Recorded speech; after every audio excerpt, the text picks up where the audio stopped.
بسم اللہ الرحمن الرحیم۔ ناظرین، آج کا تیسرا ویلاگ معارف القرآن پیج 499 یعنی 489 اور سورۃ بقرہ نمبر 2 قرآن کی دوسری سورت ہے اور آیت نمبر 203 اس کا ترجمہ تشریح اور تفسیر ہم آپ کے سامنے لا رہے ہیں۔ معارف القرآن جلد اول، سورۃ الفاتحہ سے لے کر سورۃ البقرہ، پارہ اول تا پارہ تیسرا، رکوع 8واں۔ رائٹر ہیں اس کتاب کے مفتی اعظم پاکستان حضرت مولانا مفتی محمد شفیع صاحب رحمۃ اللہ علیہ۔ بسم اللہ الرحمن الرحیم۔ الحمد للہ وکفا وسلام علی عبادہ الذین اصطفیٰ۔ قال النبی صلی اللہ علیہ وسلم خیرکم من تعلم القرآن وعلمہ۔ بہترین لوگ وہ ہیں جو خود بھی قرآن پڑھیں، دوسروں کو پڑھائیں، سکھائیں اور لکھائیں۔ ابو بکر ہے، نبی اکرم کا ہم سفر ہے۔ ابو بکر پہ ہمیں فخر ہے، وفا میں اول، سخا میں اول، اطاعت مصطفیٰ میں اول۔ ویلاگ نمبر 3 اور 489 پیج۔ ناظرین، اس آیت نے ان کی غلطی کو واضح کر دیا کہ وہ اہل جاہلیت کی سی عبادت ہے کہ اپنی رائے و قیاس سے عبادت کی صورتیں گھڑ رکھی تھیں اور چند رسموں کا نام عبادت رکھ لیا تھا۔ اس کے بعد تیسری آیت میں ارشاد فرمایا ثم افیضوا من حیث افاض الناس واستغفروا اللہ ان اللہ غفور الرحیم، یعنی پھر تم سب کو ضروری ہے کہ اسی جگہ ہو کر واپس آؤ جہاں اور لوگ جا کر واپس آتے ہیں، اور اللہ تعالیٰ کے سامنے توبہ کرو، یقیناً اللہ تعالیٰ معاف کر دیں گے اور مہربانی فرما دیں گے۔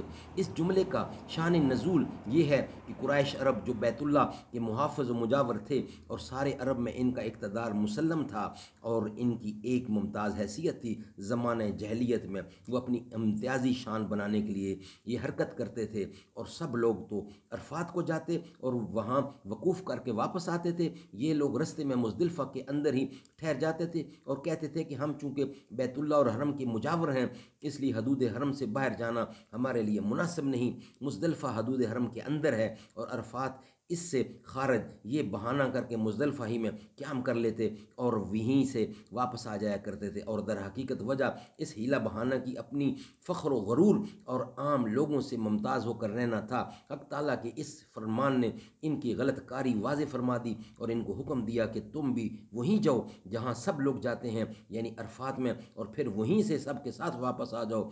اول تو عام انسانوں سے اپنے آپ کو ممتاز کر کے رکھنا خود ایک متکبرانہ فعل ہے جس سے ہمیشہ ہی پرہیز لازم ہے، خصوصاً حج کے ایام میں جہاں لباس، احرام اور پھر قیام و مقام کی یکسانیت کے ذریعے اس کا سبق دینا ہے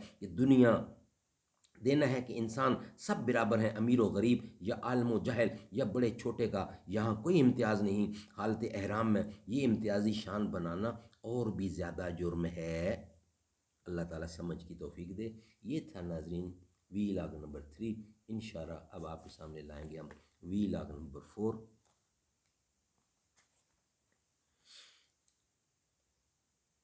نہ ایسی زلفیں نہ ایسا چہرہ، نہ یوں کسی پہ شباب ہوگا، جواب ہوں گے سبھی کے لیکن نہ مصطفیٰ کا جواب ہوگا۔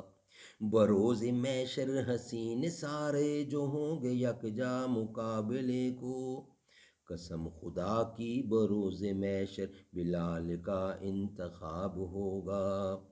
جو زلف بکھرے تو رات ہوگی، جو زلف بکھرے تو رات ہوگی، جو چہرہ نکلے تو دن چڑھے گا، پسینہ ان کا گرے گا جس پر وہی تو ذرہ گلاب ہوگا۔